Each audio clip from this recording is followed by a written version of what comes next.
आप लोगों के स्मरण में है कि नहीं हमको नहीं मालूम, पर दो माता ऐसी है, दो जगत जननी ऐसी है कि दुनिया का कोई भी व्यक्ति कितना भी टोना कर दे, चाहे दुनिया का कोई भी व्यक्ति कितनी भी विद्या कर दे, चाहे दुनिया का कोई भी तांत्रिक कोई विद्या करने वाला तुम्हारे ऊपर कितनी भी विद्या कर दे, दो देवी ऐसी है जो उस टोना को, उस विद्या को पलट देती है। और यह हम नहीं कर रहे हैं, देवी भागवत कह रही है। देवी भागवत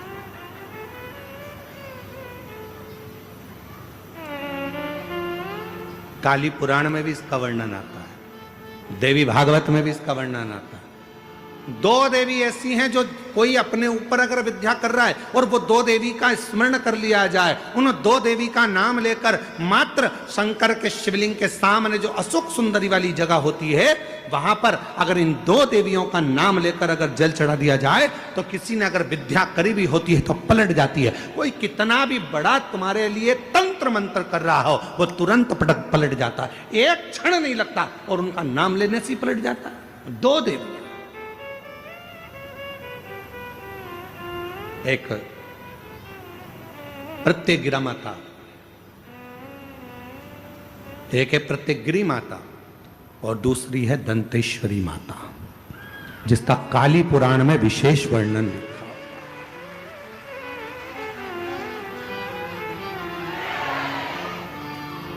जिसका देवी भागवत में वर्णन आता है। और महाराज प्रत्यगिरी माता का वर्णन स्वयं यहां तक, प्रत्यगिरा माता का वर्णन यहां तक अथर्व वेद में भी प्रत्यगिरी माता का वर्णन और दंतेश्वरी माता का स्मरण यहां तक अथर्व वेद में भी वर्णित किया गया प्रत्यगिरी माता का। काली पुराण में तो है, देवी भागवत में भी है। ये जो दो देवियां हैं, एक प्रत्यगिरी माता और दूसरी, जम के बोलो, दंतेश्वरी माता। ये दो माता ऐसी हैं, अगर भगवान शंकर का ये शिवलिंग है, ये जलाधारी है, माता पार्वती जी का हस्तकमल, और यहां सामने एक मोटी सी लाइन होती है अशोक सुंदरी का स्थान, इधर गणेश जी, इधर कार्तिकेय जी। जब हम दक्षिण में खड़े होकर, उत्तर में मुख कर कर, यहां खड़े होकर जब हम शिवलिंग पर जल चढ़ाते हैं और अपने जल के पात्र को थोड़ा सा आगे बढ़ाकर हम इस स्थान पर, अशोक सुंदरी के स्थान पर, इस यहां खड़े होकर जल चढ़ाते समय इस स्थान पर अपने पानी के लोटे को आगे बढ़ाते हैं और जल को यहां गिराते हैं। प्रत्यगिरी माता का नाम लेकर या मां दंतेश्वरी का नाम लेकर जब हम चढ़ाते हैं, आज दिन भर में अगर कोई ने भी हमारे ऊपर विद्या करी होती है, वो 2 मिनट के अंदर वो कटकर गिर जाती है और कोई असर नहीं हो पाता। दो मां, एक मां दंतेश्वरी, एक प्रत्यगिरी। सिंह का मुंह होगा मां का, स्त्री का शरीर होगा मां का, और बड़े बड़े दंत होंगे उनके, प्रत्यगिरी माता। अगर वो भी चित्र हो तो अवश्य जहां कथा चल रही है तो लोगों को मालूम पड़े कि प्रत्यगिरी माता कौन सी है, दंतेश्वरी माता कौन सी है, उनका स्वरूप का दर्शन अवश्य करा। एक प्रत्यगिरा माता और एक मां दंतेश्वरी, ये दो देवियां ऐसी हैं, अगर कोई कितनी भी काली विद्या कर दे, कोई कहीं की भी विद्या कर दे, इन देवी का नाम लेकर केवल दक्षिण में खड़े हो और शिवलिंग पर जल चढ़ाते समय उत्तर की ओर मुख कर कर, जहां अशोक सुंदरी का स्थान होता है, यहां से जल चढ़ाते चढ़ाते धार को जो पानी की आगे ले जाता है, प्रत्यगिरा माता या दंतेश्वरी माता का स्मरण कर कर फिर जल शिव पर चढ़ाता है, फिर प्रत्यगिरी का नाम लेकर, दंतेश्वरी का नाम लेकर फिर जल चढ़ाता है। उसकी जिंदगी में अगर कोई कितनी भी तंत्र मंत्र विद्या कर दे उसके ऊपर असर हो ही नहीं पाता, उसी समय पर कट जाता है। ये वो प्रत्यंग यहां तक वर्णन आता है महाराज, जिस नारी के, जिस स्त्री के रजो धर्म में, रजो धर्म के समय पर कोई नारी कहती है पेट दर्द होता है, कोई कहती है रजो धर्म नहीं आता, कोई कहती है रजो धर्म रुक जाता, वो नारियां जो बहुत उदर से जुड़ी हुई कहीं ना कहीं तकलीफों में होती हैं, अगर मां प्रत्यंगिरा का स्मरण कर कर एक चावल का दाना, भगवान देवाधिदेव महादेव जिस जलाधारी पर, वो जो गोल जलाधारी है, जिस जलाधारी पर शंकर का शिवलिंग रखा हुआ है, उस जलाधारी पर कहीं पर भी एक चावल का दाना या तो मां दंतेश्वरी का नाम लेकर या प्रत्यंगिरा माता का नाम लेकर अगर चढ़ा देती है तो उस नारी के रजो धर्म से जुड़ी जितनी प्रॉब्लम है वो सब समाप्त हो जाती है। यहां तक प्रत्यंगिरा माता का वर्णन। प्रत्यंगिरा माता, बोलो कौन सी माता? जम के बोलो, प्रत्यंगिरा। आस्था पे फोटो चल रहा है, चल रहा है। प्रत्यंगिरा माता और दंतेश्वरी माता, जितने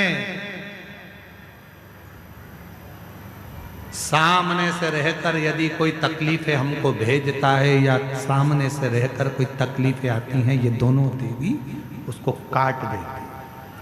छत्तीसगढ़ वालों, तुम्हें गौरव होना चाहिए, बस्तर के रहवासियों को गौरव होना चाहिए कि तुम मां दंतेश्वरी की गोद में रहते हो।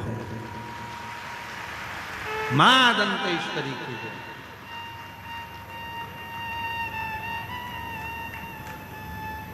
वो साधारण नहीं है, बस तुम्हारा विश्वास दृढ़ होना चाहिए।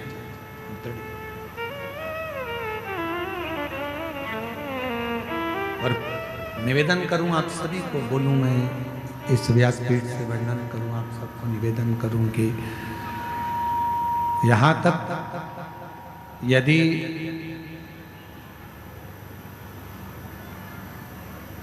यहां तक वर्णन आता है, अगर किसी व्यक्ति का एक्सीडेंट हो गया है और बिल्कुल डॉक्टर ने कह दिया कि इसका बचना मुश्किल है, आप डॉक्टर साहब से कहो कि डॉक्टर साहब आप इलाज करिए, क्योंकि डॉक्टर शिव का एक रूप होता है। हमेशा याद रखो, अपने जीवन में अगर कोई भी कष्ट बीमारी आए तो सबसे पहले चिकित्सा केंद्र पर जाए। आपके गांव में जो हॉस्पिटल हो वहां जाइए, किसी ढोंग प्रपंच में मत फंसना, किसी इधर उधर मत चले जाना कि पाँव में सांप काट गया और लोग कहें कि वहां चले जाओ वहां चले जाओ, इतनी देर में प्राण छूट जाए, पहले हॉस्पिटल जाए।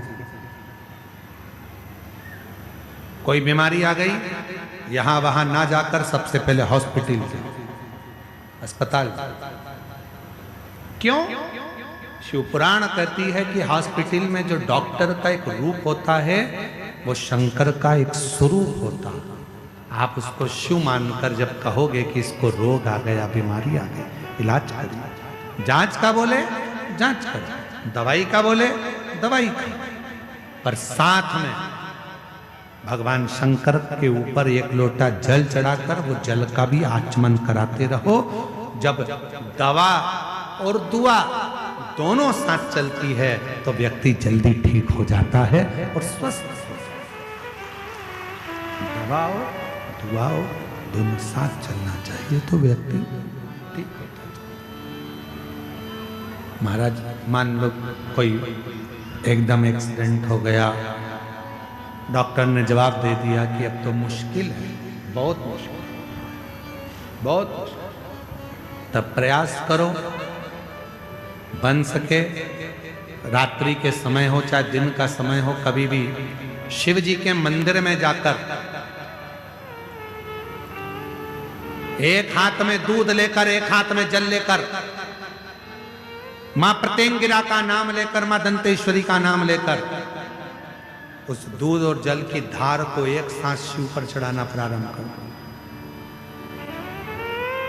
और प्रारंभ करो और उसका नाम बोलकर कि बाबा उसको संभाल लेना मेरे भोलेनाथ, बहुत डॉक्टर मना कर रहा है, पर तू कृपा करेगा तो वो अच्छा हो जाए, तेरी करूँगा तो वो ठीक हो जाए, तू कृपा आजा, तू दया तू करेगा।